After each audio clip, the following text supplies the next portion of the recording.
Alright, I'm going to work through some example problems here, and as usual I recommend that even right now, pause the video, see if you can figure out how to do them yourself, and then look at my solution, but I wouldn't just watch the video until you have tried the problems yourself.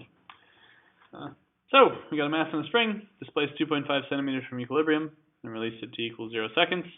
Returns to equilibrium at t equals 0.65 seconds. I want to write an equation for its position as a function of time. Well, we know position as a function of time from the previous page in your note packet is equal to amplitude cosine omega t. Now we're going to have to think a little bit because we're not given angular frequency. We are given amplitude. It's displaced 2.5 centimeters from equilibrium, and then released. The amplitude is going to be 2.5 centimeters. Now, it returns to equilibrium at t equals 0.65 seconds. I should have added a piece of information. It returns to equilibrium at that time for the first time. You know, our oscillating system is going to bounce back and forth, back and forth, back and forth. So it's going to be at equilibrium at numerous times. So if it returns to equilibrium at 0.65 seconds, well, what fraction of a period is that? We know a period is a full cycle. So if we've got our, our wave here, this is displacement as a function of time. We start off at a maximum, and then the first time we reach equilibrium is right here. And then we'd go min, 0, max. So a full period is max to max, min to min, 0 going down to 0 going down, or 0 going up to 0 going up. So full periods from max to max. So max to min is then half a period. Max to equilibrium is a quarter of a period. So 0.65 seconds is a quarter of a period. Therefore, our period is 0.65 times 4, which is 2.6 seconds. And once we've established that, now we can go ahead and write our equation. Our amplitude is 2.5 centimeters. You could leave it as 2.5 or convert it to meters. Either would probably be acceptable as long as you used correct units. And then omega, we know from our equations before, our angular frequency, omega is 2 pi over the period. So 2 pi over 2.6 p.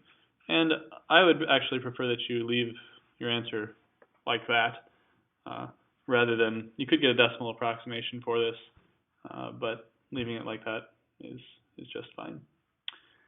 Find the maximum speed of the mass. Well, again, this is just applying an equation.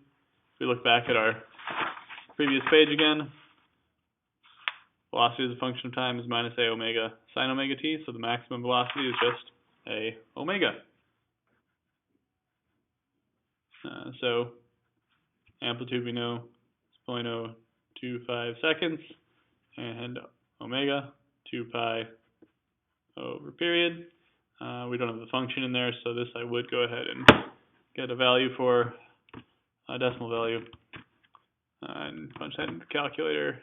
Comes out to about 0.0604 meters per second. That's pretty slow.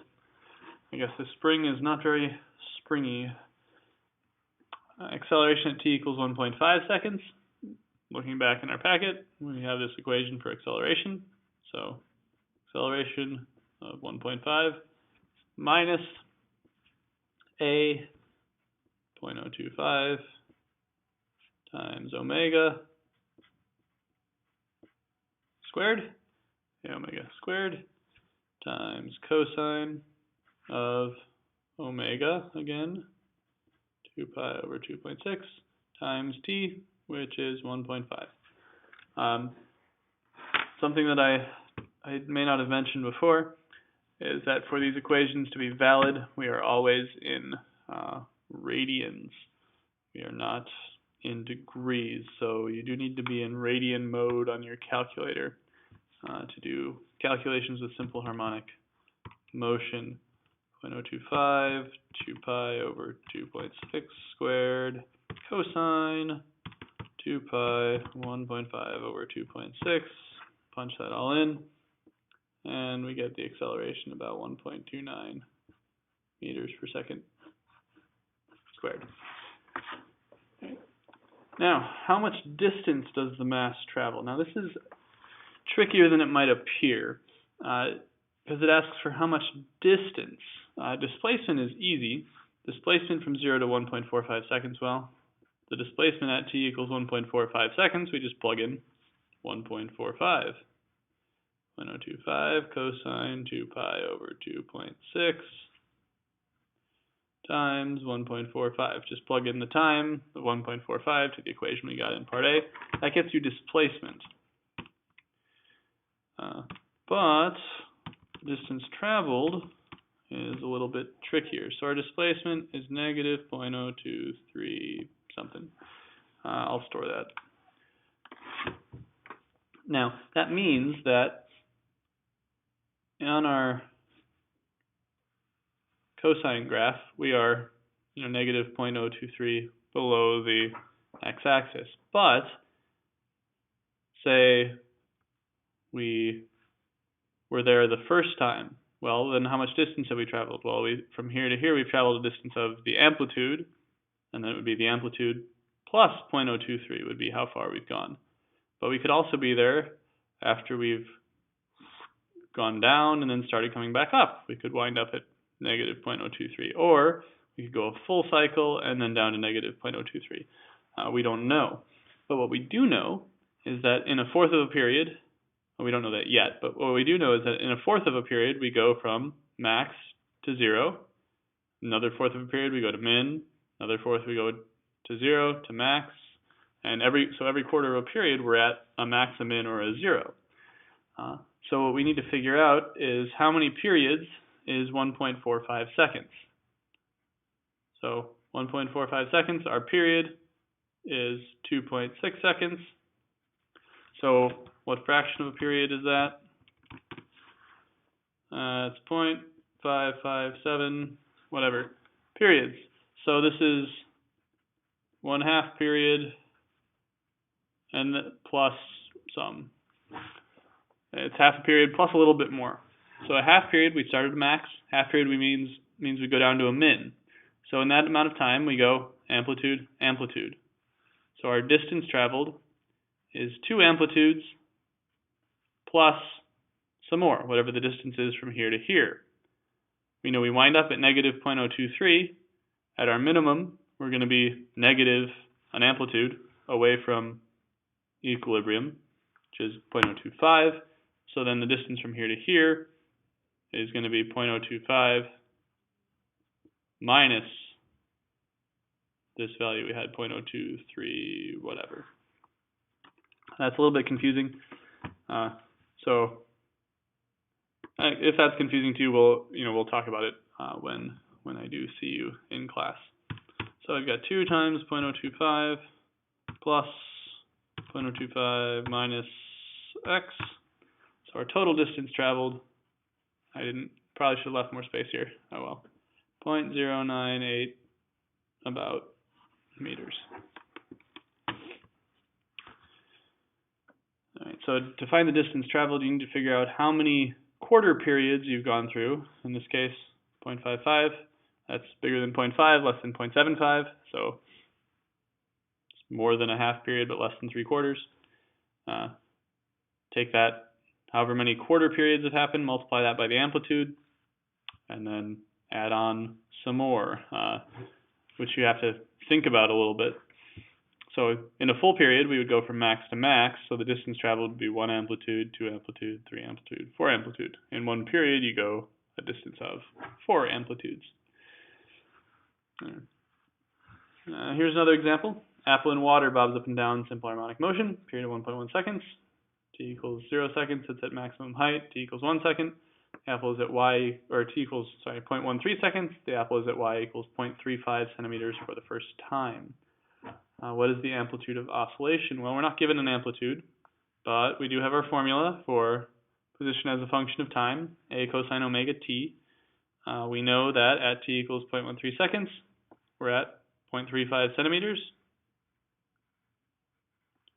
So if I plug in 0.35, that means I'm going to get an amplitude in centimeters. Amplitude cosine, well, period's 1.1, so omega is 2 pi over 1.1 times t, and t is 0.13. So then we can solve for the amplitude, 0.35 divided by cosine of 2 pi times 0.13 over 1.1. Get that our amplitude then is about 0.475 centimeters. Once we have that, we can write equation for velocity as a function of time. We know it's minus a omega sine of omega t. It's just the formula for velocity. You can see it on the previous page in the packet. Maximum velocity we know, again, is just a omega. So that's at 0.475 times 2 pi over 1.1, which comes out to be about 2.71. And remember, our amplitude is in centimeters, so that's 2.71 centimeters per second. Here's another quick question. So say two soccer players pass the ball back and forth periodically. They each kick the ball 3 times in t seconds. How long would it take them to kick the ball 7 times? Now this is a question related to period and frequency, but we can set it up by doing a ratio. We kick the ball 3 times in 2 t seconds.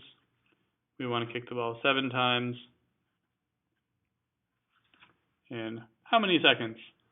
And then we can solve, cross multiply, and it would take 14t over 3 be the amount of time it would take them to kick the ball 7 times. You can just use a ratio. Is this motion simple harmonic? Well, go back to the definition of simple harmonic motion. We have to have a restorative force proportional to displacement from equilibrium.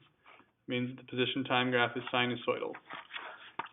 When they pass the ball back and forth, the position, if we made a position time graph, it would probably look something more. If you said the middle was x equals 0, the position time graph would look something like this. You know, it would be these straight line things. They kick the ball at the end, so there's a sudden change in, remember, velocity is the slope, so while the ball is rolling across the ground, it's going to go at pretty much constant velocity over the other person. Then they kick it, and it suddenly changes direction. So is there a restorative force? There is a restorative force. The ball is moving back toward the middle, but it only happens at the very end. It's not proportional to displacement from equilibrium necessarily, and this motion wouldn't be sinusoidal. So no, and simply because there is no restorative force that is proportional to displacement from equilibrium. The force has to be equal to something times x or y, whatever direction you're going.